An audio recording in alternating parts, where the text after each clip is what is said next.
And Sino then nagbayad mas ng pro ticket tempore. mo, Miss Maslog?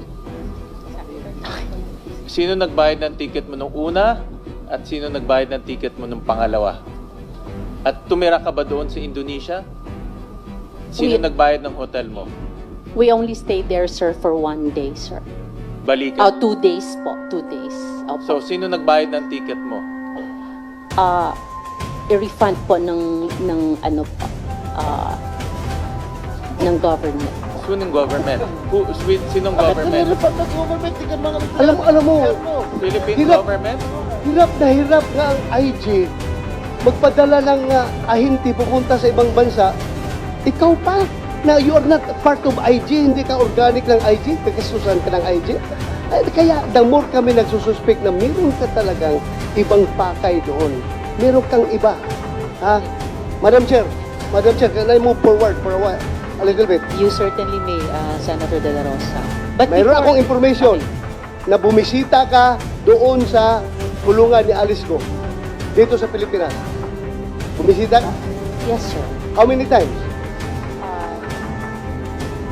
2 times. Anong purpose mo doon?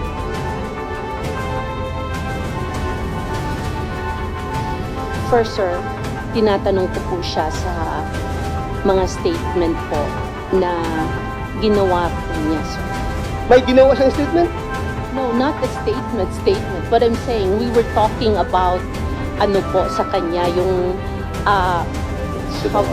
how do you say it, yung kung ano po ang nangyari sa kanya. Ano ang pakialam mo sa kanya?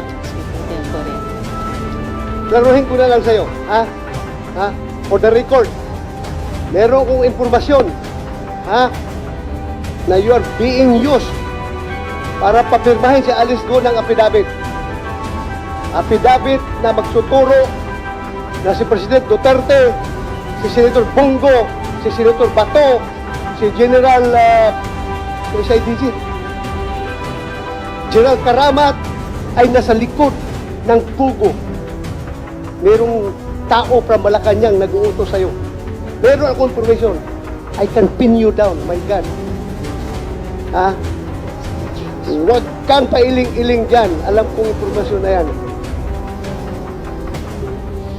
Is that correct? Anong purpose mo? Bakit ka pupunta doon kay Alice ko? 2 bisis ka pumunta. Anong purpose mo doon? Be, sige. At sino kasama mo?